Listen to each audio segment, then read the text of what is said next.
Wah, tengok ni. Luar biasa. Tengok berapa banyak akar yang dah tumbuh.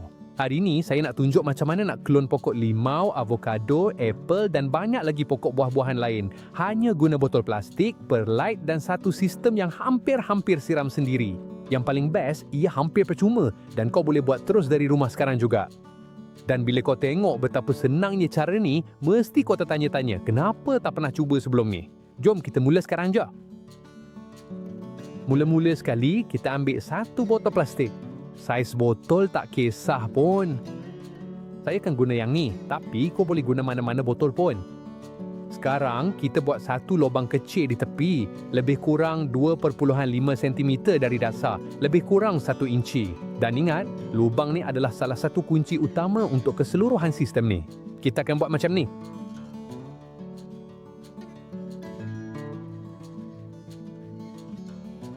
Sekarang kita potong bahagian atas botol. Tak perlu potong cantik sangat sebab sekejap lagi kita akan guna bahagian ni untuk buat mini rumah hijau kita. Yang penting simpan bahagian tu. Seterusnya, kita letak sedikit kapas. Tak perlu banyak pun. Cuma nak elakkan perlita daripada keluar ikut lubang tu.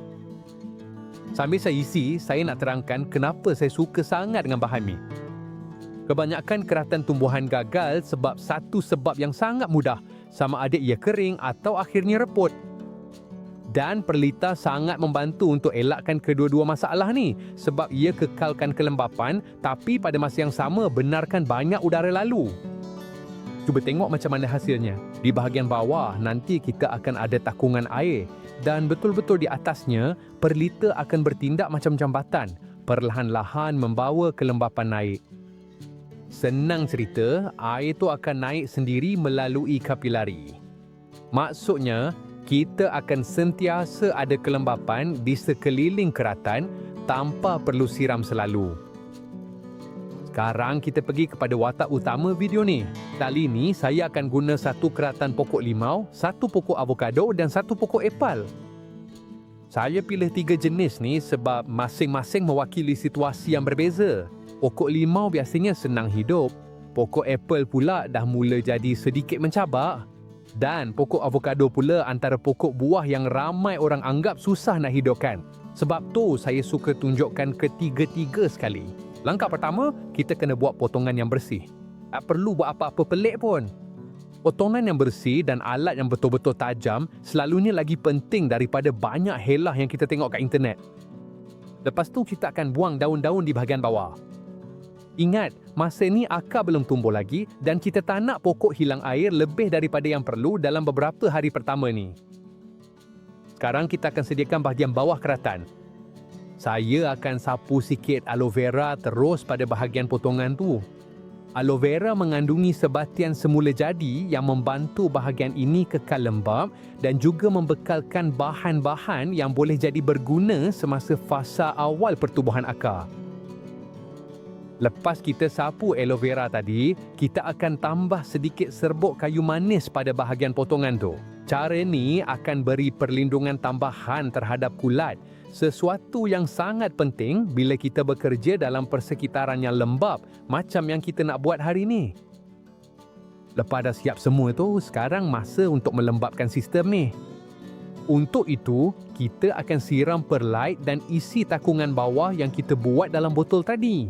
Senang je, kita cuma tambah air sikit-sikit sampai nampak air mula keluar dari lubang tepi yang kita buat mula-mula tadi. Dan bila kelembapan dalam sistem dah cukup, tiba masa untuk masukkan keratan pokok. Memang mudah sangat. Kita cuma perlu cucuk keratan tu perlahan-lahan ke dalam perlite sampai pangkal keratan lebih kurang sama paras dengan lubang tepi yang kita buat tadi. Tak perlu tanam dalam sangat pun.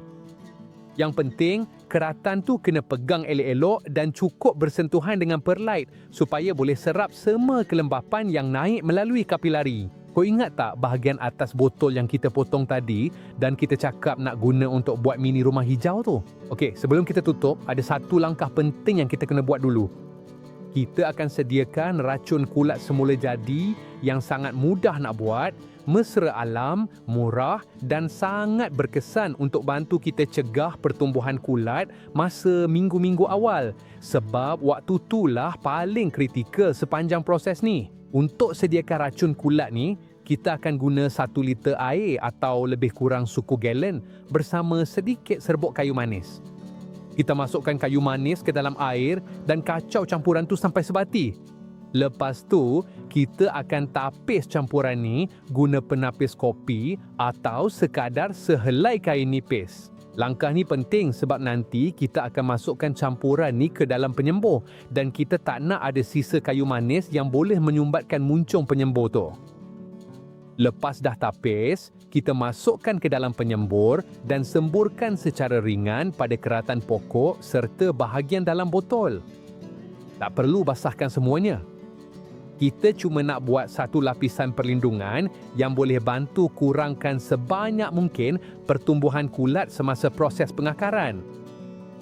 Dan sekarang, lepas dah siap semua ni, kita pasang bahagian atas botol. Bila dah pasang, sistem kita dah pun siap sepenuhnya dan memang boleh digunakan.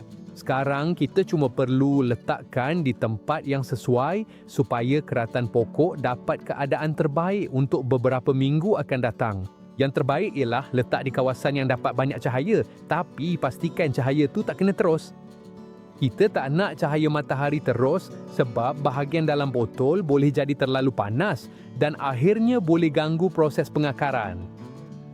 Sekarang cuba bayangkan berapa banyak pokok buah-buahan yang kita boleh dapat daripada semua dahan yang kita potong setiap kali buat pemangkasan. Sebenarnya memang menakjubkan berapa banyak yang kita boleh manfaatkan. Dan sekarang jom kita tengok macam mana nak jaga sistem ni. Sekarang kita masuk bab penyelenggaraan yang mungkin antara bahagian paling best dalam sistem ni sebab memang sangat mudah. Setiap 2 atau 3 hari, kita buka bahagian atas botol dan sembur sedikit dengan racun kulat semula jadi daripada kayu manis yang kita dah sediakan sebelum ni. Tak perlu basahkan keratan atau perlita tu sampai lencun. Kita cuma nak pastikan ada pelindungan sikit je daripada kulat untuk minggu-minggu awal ni. Kita juga boleh ambil peluang ni untuk periksa paras air dalam takungan. Biasanya air masih ada sebab penggunaan memang sangat sikit.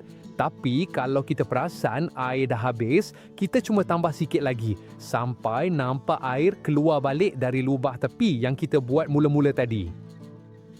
Masa tu, kita berhenti tambah air, letak balik bahagian atas botol dan biarkan je macam asal. Tak perlu buat apa-apa lagi.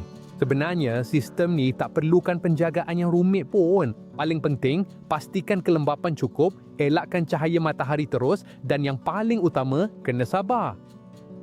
Sekarang sampailah bahagian yang semua orang tunggu. Nak tahu betul ke cara ni berkesan atau tak? Okey, dah 5 minggu berlalu dan sekarang masa untuk tengok hasilnya. Dan sejujurnya, tengoklah betapa luar biasanya hasil ni. Cuba tengok berapa banyak akar yang dah tumbuh. Bukan itu je, perhatikan juga tunas-tunas baru yang mula keluar. Itu petanda yang sangat baik sebab ia menunjukkan keratan tu dah mula menyesuaikan diri dengan baik dan semuanya berjalan seperti sepatutnya. Tengoklah berapa banyak akar putik yang sihat yang tumbuh dalam masa yang singkat ni. Dan ingat, semua ni bermula hanya dengan sebotol plastik, perlite, air dan sedikit kesabaran. Bila akar dah sebanyak ni, kita dah boleh pindahkan ke dalam pasu supaya ia terus membesar macam biasa. Sekarang, saya juga nak tahu dari negara mana anda sedang menonton saya dan dengan pokok atau buah apa anda nak cuba sistem ni. Dan kalau anda kenal sesiapa yang suka tanaman sama macam anda, kongsikan video ni dengan dia sebab saya pasti ia akan sangat membantu. Dan kalau anda masih belum subscribe ke saluran ni, jangan lupa subscribe dan tinggalkan like yang banyak. Sebab dengan tindakan kecil tu, anda sangat membantu supaya kandungan ni boleh sampai ke lebih ramai orang. Dan kita boleh terus berkongsi teknik-teknik macam ni dengan peminat berkebun dari seluruh dunia. Jadi, terima kasih banyak kerana nonton sampai habis dan kita jumpa lagi dalam video seterusnya.